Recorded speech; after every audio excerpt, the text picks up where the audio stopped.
Mula sa karaniwang luto ng karne ng kambing gaya ng kaldereta, kilawin, pinapaitan hanggang sa pinalevel up na putahe gaya ng Arabic goat kabsa at goat rendang ng Indonesia.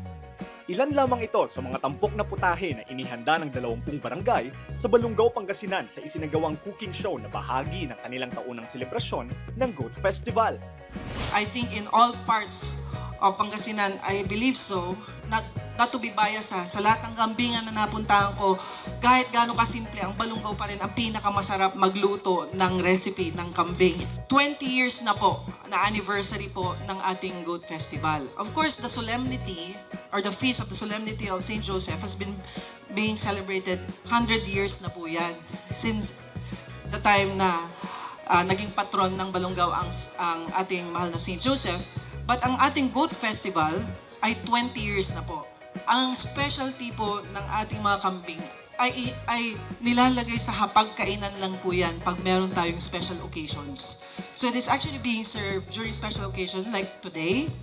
We are going to introduce more, hindi lang the traditional caldereta. Meron na tayong mga bago. I'm pretty sure, ewan ko kung meron nagluto dyan ng kambing adobo. I'm pretty sure meron din mga nagluto dyan ng kambing asado. And of course, tapos na po yung mga time na may nagluto po ng pasta at may nagluto rin ng pizza. And it was like, we also have Italian recipes that we use actually chevon meat or chevon. Or sabihin mo na lang, goat's meat. Nagpakitang gilas ang mga kalahok sa pag-innovate at paggawa ng mga bagong putahe gamit ang karne ng kambing. Ang barangay poblasyon, ibinida ang kanilang siomai o siomai na gawa sa karne ng kambing. Gusto namin i-serve yung goat meat para mas mabilis na makain ng mga tao, para mas mabilis nilang matry. So naisip namin para madali i-consume, ginawa namin siomai. Kasi very common na ang siomai dito sa Pilipinas, pero wala pang gumagawa ng gawa sa karne ng kambing. And yung iba kasi medyo ilang silang kumain ng karne ng kambing dahil nga mango, sabi nila. Oo, pero itinatry namin na i-present sa kanila na maski gawa sa kambing, kayang ma-achieve yung ganong flavor na walang anggo. Hindi kami masyadong lumayo na sa local flavors para madaling i-accept pa rin ng mga tao.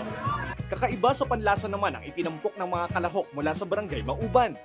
May pagmamalaki namin kasi naiiba siya, tapos hindi mo malalasaan yung distinct taste ng chivon kasi sa Ilocano na dangro, then siya wala kasi may mga seasonings kaming nilagay na para mabango siya.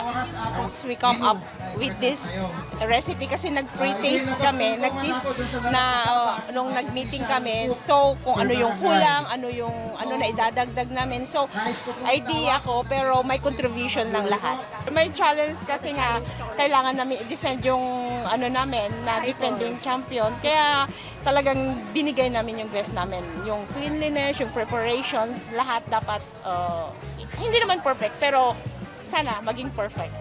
Hindi rin nagpahuli ang barangay San Leon na naghain ng kanilang Filipino version ng kilalang Arabic kabsa. Goat kabsa. Arabic dish po yon, galing sa Saudi. Inadapt po dito as a Filipino style ng yung lamb po kasi substitute niya yung goat.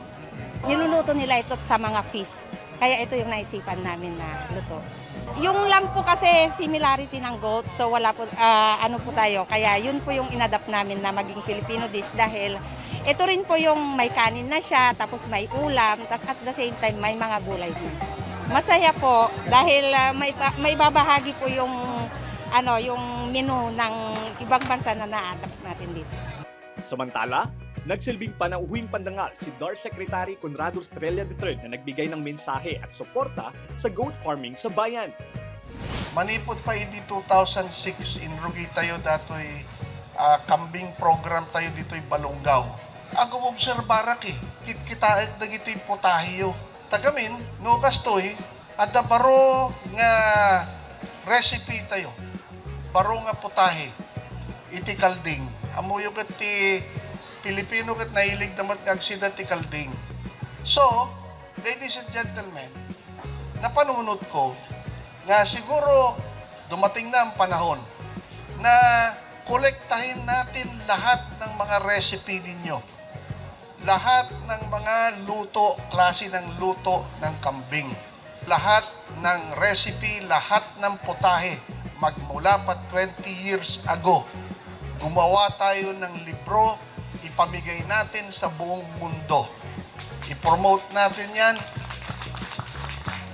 at ilagay natin ang mga pangalan ng mga gumawa ng recipe. I-feature din natin sila nang malaman nila na ang balunggaw hindi lang patupat, hindi lang si Apolinario Mabini, hindi lang tuba, hindi lang hot springs. Ito ang land ng Hindi maitago ang tuwa sa kanilang mga ngiti at mukha ang lahat ng participants at bisita. Yung mga natikman ko, sir, iba't ibang menu, pero iba't iba rin yung lasa niya. Masarap, sir. As in, hindi mo malalasahan na kambing siya. Sir, masaya kasi di ba once a year na nagkakasama-sama yung mga magkakabayan. Kaya masaya, sir. Kahit simple lang, pero masaya. Patunay na ang Chivon Cook Show ay hindi lamang isang selebrasyon, kundi isang selebrasyon ng kultura, tradisyon at pagsusumikap ng balunggaw sa pagpapalakas pa ng kanilang agrikultura at turismo. Lester Narag, Balitang, Solid North.